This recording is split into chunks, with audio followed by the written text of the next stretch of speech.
evening, ladies and gentlemen, and thanks for taking the rendezvous with us right here on Spectrum Television.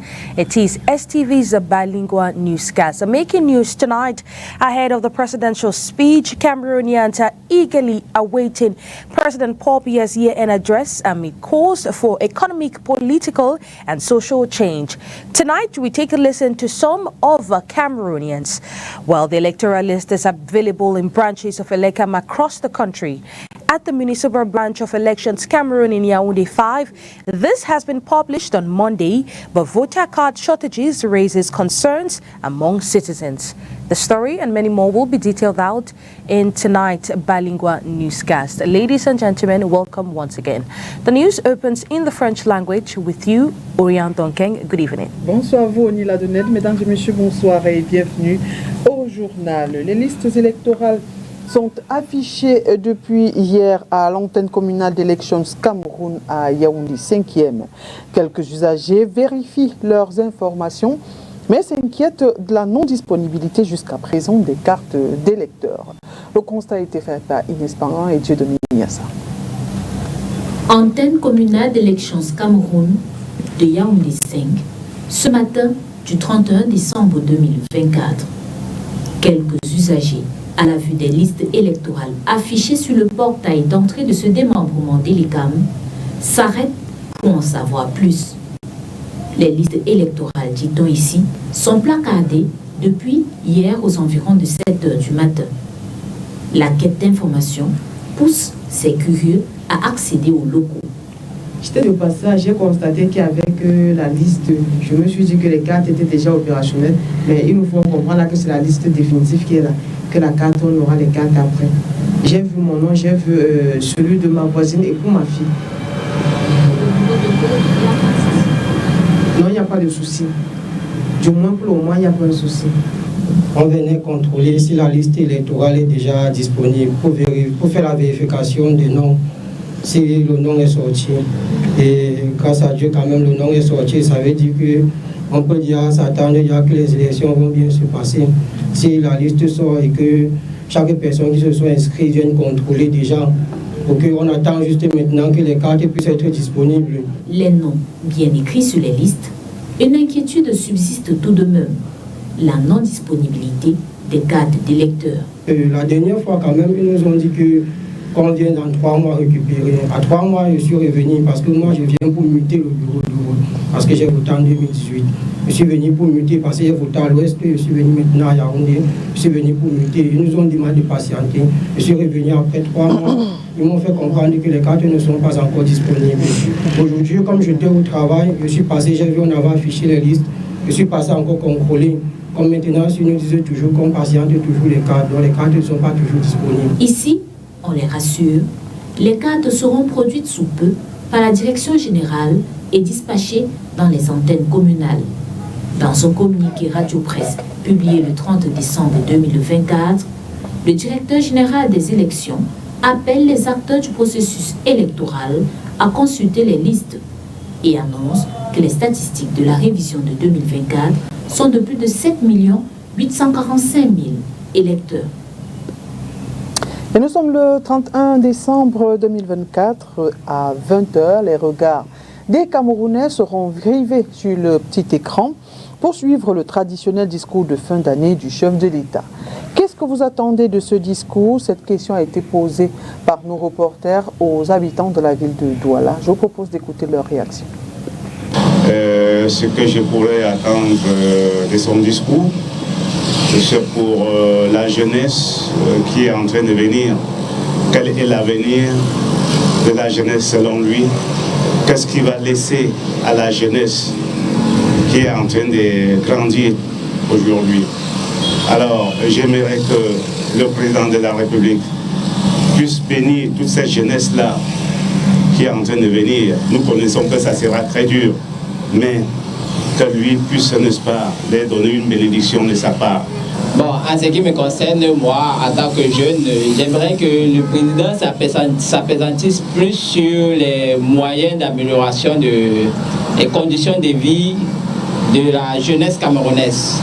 Parce que déjà, la jeunesse camerounaise est emprunt à l'immigration, le pays se vide. Nous sommes tous jeunes, nous avons de quoi prouver, vous voyez un peu genre. Donc, j'aimerais que les jeunes, qu'on donne la possibilité aux jeunes d'exploser leur talent, quoi. Ce que nous attendons du discours du chef de l'État, c'est qu'il nous promette qu'il réalise tout ce qu'il a promis, afin que les jeunes soient également, que les jeunes sortent aussi de la tête de l'eau. Parce qu'il faut dire que présentement, les jeunes sont quelque peu dessus. Voilà pourquoi certains jeunes préfèrent partir. Donc nous attendons beaucoup de promesses de réalisation. Moi personnellement, j'attends qu'il multiplie les infrastructures, donc les terrains de basket, pour nous permettre à nous les jeunes de mieux s'intégrer dans le monde sportif. Mais j'attends à ce qu'ils mettent l'accent beaucoup plus sur l'emploi des jeunes, parce que nous voici qui sont réjouis du basket. Je suis sorti le matin, je n'ai rien fait de la journée, je suis arrivé, j'ai fait mon sport, c'est ça que je rentre encore me coucher pour dormir. Alors, si le président peut faire en sorte que les jeunes puissent beaucoup entrer dans le monde du travail, parce que nous on a les diplômes et on se retrouve dans la rue aujourd'hui à errer, à tourner, on ne fait rien. Si le président de la République peut nous mettre un point là-dessus pour que les jeunes puissent entrer dans le monde du travail. Alors, on souhaite avoir des nouvelles propositions sur le développement économique pour la jeunesse 2025. Parce que l'année 2024 était une année difficile. On espère que l'année prochaine, il y aura des mesures qui seront mises en place pour pouvoir inciter le développement économique et notamment le développement des jeunes que nous sommes. À Touboro, dans la région du Nord, les activités commerciales sont confrontées à de nombreux défis sécuritaires dus à la recrudescence des coupeurs de route et des bandes organisées.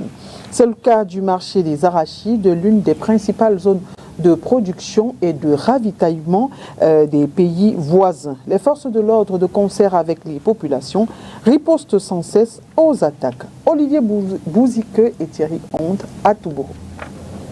Communément, on l'appelle arachide des Garoua. Le Mayoré, dans le nord, est l'un des grands bassins de production. Ici, au marché de Touboro, des grossistes en font toute une industrie. On produit ça, par exemple, nous on quitte ici en ville, en partant dans des zones reculées un peu en brousse comme ça, un peu à Fakocher, à Mayozaki et Kalamokolo. On trouve des arachides un peu sales. On étale ça sur le soleil, on les travaille. Le travail consiste à séparer le bon grain des livrets, puis empaqueter par sac allant de 50 à 90 kg. On reconditionne, on change de sac, on coupe, donc un peu, c'est prêt, on va charger ça. Un sac à 45 000, 42 000, 43 000 comme ça. C'est les gens de Yaoundé, Douala, Bertoua, Garamblay, même les gens de l'extrême nord. Ici, c'est comme le marché mondial. C'est beaucoup de monde qui vient chercher ça ici. Il y a des gens qui veulent transporter à Nigeria, au Tchad, surtout à Yaoundé. Les commandes viennent des pays voisins. Les cargaisons y sont acheminées par des transporteurs. Parfois 350, 400. Il y a d'autres qui chargent 450 aussi, le long camion là. Pour mon camion ici, je transporte 700 sacs. On appelle ça les oui. Donc ça ne pèse pas par rapport aux arachides. Les arachides, c'est 480 sacs qu'on porte. Ça part à Garoua. Seulement, ils sont régulièrement confrontés à des problèmes sécuritaires, pris pour cible par des coupeurs de route, kidnappeurs durant leur trajet. Il y a des coupeurs de route, la route de Garoua. Il y a des coupeurs de route. Les jours qu'elles sont rentrées, c'est le jour qu'elles ont braqué là-bas à Garoua. Elles ont arrêté le petit véhicule là. Elles ont demandé 5 millions pour l'autre. Elles ont négocié, c'est tout. L'armée nous défend quand même. C'est le but qui nous a dit de m'arrêter là-bas même à Gamba. C'est le but. Pas moins de 5 minutes, le but sont arrivés là-bas. Il y a l'autre jour aussi, ils ont cherché les gens de quelques villages, des kilomètres de Togo, là. Les gens sont fuis aussi. Il a appris quand même, on a appris que le bus sont partis là-bas. Leur sécurité est assurée par des éléments du bataillon d'intervention rapide, de la compagnie des gendarmeries de Touboro et du poste de commandement du 31e bataillon d'infanterie motorisée à travers les opérations Émergence 3 et à Dano. On a un dispositif qui est étalé au niveau des frontières, frontières Cameroun, Tchad, Cameroun et RCA, parce que la particularité de notre zone est que nous avons 2 frontières à couvrir. Et ces frontières font un total d'environ 300 km que nous couvrons efficacement avec les moyens mis à disposition par la hiérarchie. À côté de celle-ci, il y a également une mission d'assainissement des zones urbaines qui lutte contre la criminalité rurale en zone urbaine et transfrontalière. Pour ces opérations qui ont été mises sur pied par le haut commandement, nous permet jusqu'ici de réduire à la portion la plus incongrue la menace qui est dans notre circonscription. Un dispositif qui permet de sécuriser des investissements estimés à plusieurs milliards de francs CFA. Women's rights advocate Esther Ngale Bojong has brought joy to inmates in Idea by donating essential items such as food, clothes to celebrate the new year. Let's get more details in this report. Bound by prison walls, yet filled with the spirit of the festive season, women rights advocate Esther Ngale Bojong has brought joy to inmates in Idea. She has made significant donations of bedding, food, Bibles, and clothing to celebrate the new year.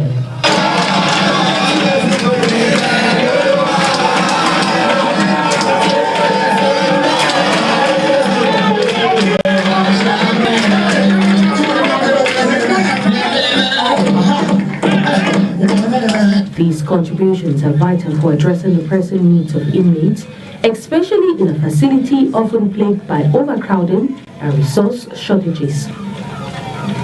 The donation ceremony is a heated moment of evangelization and prayers, offering spiritual support to the detainees. La semaine dernière, un texte de loi reconnaissant la légalité du mariage coutumier a été adopté et promulgué au Cameroun. Une avancée pour traditionalistes et sociologues qui souhaitent que le dit texte soit mieux expliqué aux uns et aux autres, de même que la valeur du mariage traditionnel. Inès Panga. C'est une valorisation de plus de l'ordre juridique traditionnel, le vote et la promulgation de la loi portant organisation du système d'enregistrement des faits d'état civil au Cameroun est un pas de plus vers la réconciliation de la société camerounaise aux traditions. Le préambule de la Constitution reconnaît les traditions et les coutumes à condition qu'elles soient conformes aux bonnes mœurs et à la loi. Dans nos tribunaux, il y avait déjà des sentences qui étaient prononcées en faveur justement de la réparation, quand il y avait une rupture au niveau de la loi. L'absence d'une telle reconnaissance était à l'origine de la violation des droits des veuves et des orphelins. C'était un véritable dommage dans la gestion du mariage, surtout en ce qui concerne les cas de divorce ou le cas de la veuve et de l'orphelin. On a rencontré plusieurs cas qui étaient difficiles à gérer compte tenu de certaines sensibilités coutumières, mais comme ce n'était pas reconnu par la loi directement, et nonobstant le mariage de fait qui peut être reconnu, la veuve et les orphelins étaient mis dehors. Pour le traditionnaliste et le sociologue, il y a une nécessité de bonne compréhension de ce texte de loi et d'éducation des masses sur les valeurs du mariage traditionnel. Les gens, plutôt, de prendre la loi au sens d'un renforcement de nos coutumes et traditions, mais que ça devienne aujourd'hui un objet de chantage pour les hommes, qui au fond risquent de demander à tout moment, de faire le chantage à la femme que si tu veux partir de ton ménage, alors il faudra que ta famille soit en mesure de me rembourser ma dot. Or, on sait que parfois, il y a beaucoup de mariages fondés sur l'inégalité entre les classes sociales et les avoirs des uns et des autres. Ce que les chefs traditionnels doivent inculquer à la population, c'est la valeur du mariage et non la valeur de la dot. Parce qu'aujourd'hui, il y a confusion entre mariage traditionnel et dot. La dot devrait être un présent. Et comme on dit en Afrique, on dit chez nous, la dot ne finit jamais. Il est donc bon qu'on comprenne que le jeune homme qui a pris notre fille puisse être déjà par son caractère, sa façon d'agir, que sa dot puisse être faite à longueur de leur mariage et donc que ce soit une exigence qui peut empêcher le mariage véritable. Pour obtenir une reconnaissance légale, le mariage coutumier doit être déclaré auprès des autorités compétentes. Les couples ont le choix de s'enregistrer auprès de l'officier d'état civil de leur lieu de naissance, de résidence ou du lieu où la cérémonie traditionnelle s'est déroulée. De plus, la loi stipule qu'une femme ne peut être dotée à plusieurs reprises sans que la première dot ne soit préalablement annulée. News out of the country, Finnish authorities have linked a kilometers-long anchor dragging track to a ship carrying Russian oil in last week's suspected sabotage of major power and telecom cables in the Baltic Sea. Well, it's the latest in a series of similar incidents in recent months, and NATO is warning of a growing threat of so-called hybrid attacks. The Voice of America completes the story. A tanker carrying Russian oil is being held off Finland's coast as authorities investigate damage caused to power and internet cables last week in the Baltic Sea. Finnish police said Sunday they had discovered a dragging track dozens of kilometers long on the sea floor, apparently caused by an anchor. 4 cables have been broken. We were able to get the situation under control and locate the ship in question, bring it to Finnish waters and begin a criminal proceeding. Finnish authorities suspect the Cook Islands registered Eagle S is part of Russia's so-called shadow fleet of aging vessels used to evade Western sanctions on its oil exports, imposed in the wake of Moscow's 2022 full-scale invasion of Ukraine. The Kremlin has not directly responded to accusations of sabotage. The damage to the Esling 2 power cable and 3 telecom lines is just the latest in a series of similar incidents in the Baltic Sea. In November, a Chinese vessel was suspected of severing 2 fiber optic data cables in Swedish waters. Last year, the Baltic Connector gas pipeline linking Estonia and Finland was damaged. 10 months later, China said a Hong Kong-registered vessel had caused the damage in a storm, but Finland was skeptical of the admission. Estonia is calling for maritime laws to be updated. It can't be by accident. This kind of situations are not typical not only for our region, but also for other regions in the world. So the technological developments that we have, we think that it is a good idea to look over also the international law to make these investigations more smoothly. NATO said Friday it would boost its presence in the Baltic Sea. The alliance recently staged maritime drills in the region, but responding to apparent hybrid attacks, such as the targeting of undersea cables, is complex, says analyst Charlie Salonius Pasternak. If you attribute it or you blame someone, will you kind of intensify the circle, and what are you going to do about it? Because you clearly cannot use the same retributionary tools, as it were, against Russia and China, at least not yet, I think. Authorities say it could take until August to repair the damage to the Estlink 2 cable. Henry Ridgewell, VOA News.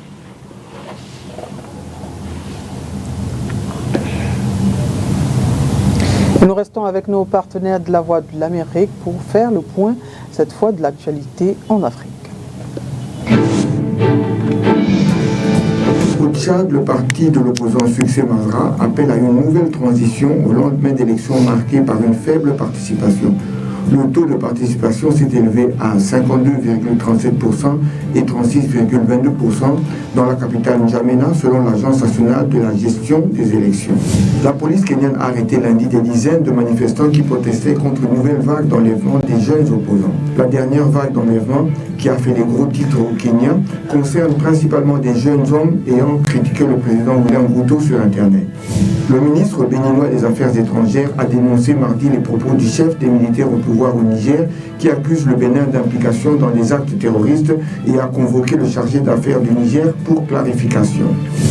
Un magistrat de Bamenda dans la région anglophone du nord-ouest au Cameroun, en proie à un conflit séparatiste, a été enlevé dimanche soir à son domicile, a indiqué l'Organisation des défenses des droits humains Conscience africaine dans un communiqué. Match day 5 of Cameroon's top flight came to a close today. Throughout these playing days, the trend has been the same. Fans show up in assorted or the worst case scenario in jerseys of foreign clubs. Why is this a trend and how can it be addressed? Let's take a listen in this report. A local league match unfolds with fans donning jerseys from foreign clubs.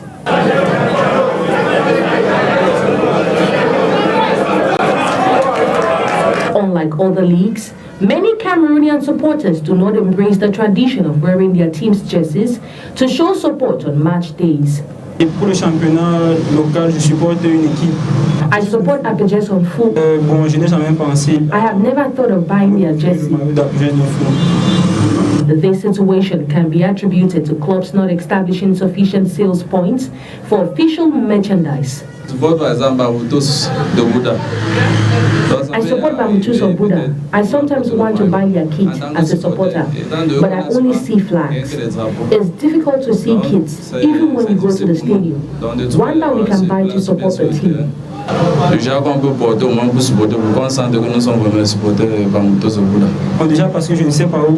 know where to get the kits. I don't know if I can find it in the market. Pour Dynamo de Douala, je ne suis pas encore venu Dynamo parce qu'on n'est pas encore structuré au point d'avoir des boutiques où on peut trouver nos maillots. Donc c'est un peu délicat parce qu'on n'en trouve presque pas. Il faut peut-être avoir des rapports avec un joueur qui va te donner un maillot, donc c'est un peu compliqué. While teams like Kano, Colom, Cotton Sport, just to name a few, have distributors, these points are limited to certain cities, leaving many fans to purchase their jerseys from local markets, which is always void of these kits. No supporter has asked of a local kit. How did it happen? If someone asks me of a jersey of a local team, it would be like a dream. Since I started selling jerseys, I have never seen someone ask of it. Jerseys for Elite 1 and Elite 2 teams are priced at the maximum of 10,000 francs, which is prohibitively expensive for the average Cameroonian. In contrast, replicas of foreign club jerseys can be found for as little as 2,500 francs. If you find it's extremely expensive, maybe because it's imported. It's not sold everywhere in large quantities. To be less expensive, it's difficult to find. When you do, it is expensive. To address this issue, Angu Leslie, Vice President of ISO Hoops Academy, proposed during an STV program, La Presse for the Match, that the Cameroon Football Federation should subsidize kit prices to enhance accessibility. We have to find a way with the politics of the power that be at the moment, that is the federation, to infiltrate the market and get access to these funds. And one of the politics of infiltrating the market is the clubs finding another way to make more cash from the expected cash of merchandising. The FA, for example, can decide to say that we are subsidizing the sale of Colom's jerseys by 5,000 francs per piece. And instead of selling for 10,000 or 7,500, they sell for 2,500. And you see maybe tens of thousands of Colom jerseys going into the market. Clubs are urged to explore cost-effective alternatives for producing affordable replicas. Imaginez un seul instant-ci, on avait pensé. Think of a scenario where we can produce jerseys and sell at reasonable prices. Let's say 1,500 francs to 2,000, and every supporter can buy. Imagine the impact it will have on the club. Refining their marketing strategy is also important to boost demand and sales. On reste en sport football, exit l'édition 2024 de la Douala Corporate Championship. Les finales du tournoi de football féminin et masculin se sont disputées au stade Mbappé Lépée de Douala. Victoire des Amazones de la CCA Bank en dames et de la direction de la police municipale chez les hommes. Magadali Dignotion. L'équipe de la direction de la police municipale et de la sécurité de la mairie de la ville de Douala remporte le tournoi masculin de la Douala Corporate Championships 2024. Lors de la finale disputée le vendredi 27 décembre 2024, ici au stade de Mbapelépé, elle a battu celle de la direction des ressources humaines sur le score fleuve de 4-0. La DIPOM est permanente sur le terrain, la DIPOM est dynamique, la DIPOM est forte et le trophée ne peut qu'être aux personnes qui ont toutes ces caractéristiques. C'est pas chaque année, l'année dernière nous n'avons pas gagné, nous étions certes des finalistes mais nous n'avons pas gagné. Cette année c'est la meilleure. Je remercie déjà toute l'équipe qui nous a offert ce merveilleux cadeau. Nous avons boosté et grâce à cela, ils nous ont promis que nous l'aurons et nous l'avons. Donc je souhaite une très bonne année 2025 à toute l'équipe de la DIPOM parce que c'est ensemble que nous luttons contre le désordre urbain, c'est ensemble que nous balayons la route et c'est ensemble que nous gagnons. Chez les dames, les Amazones de la CCA Bank ont battu les fourmis maniants de la mairie de la ville de Douala par 2-1.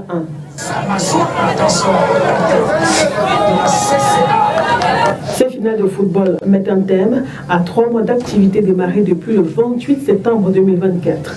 Pour la mairie de Douala, les objectifs de fair play et de promotion de la cohésion sociale au sein de l'institution sont atteints.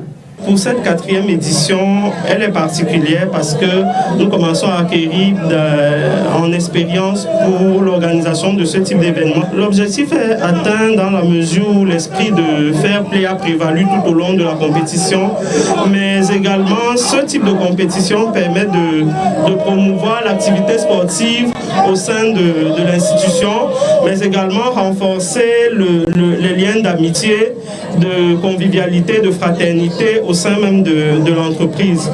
Et enfin, renforcer également le vivre ensemble entre la communauté urbaine, les entreprises partenaires et les autres administrations. Rendez-vous pris en 2025 pour une autre édition de la Douala Corporate Championships. Rendez-vous pris également en 2025 pour une autre édition d'Information. Mesdames et messieurs, merci d'avoir été des nôtres et bonne et heureuse année 2025 par anticipation. Bonne année à vous, Onila Donit. Happy New Year to you in advance, Oyan Donkeng. A good night to every viewer of Spectrum Television.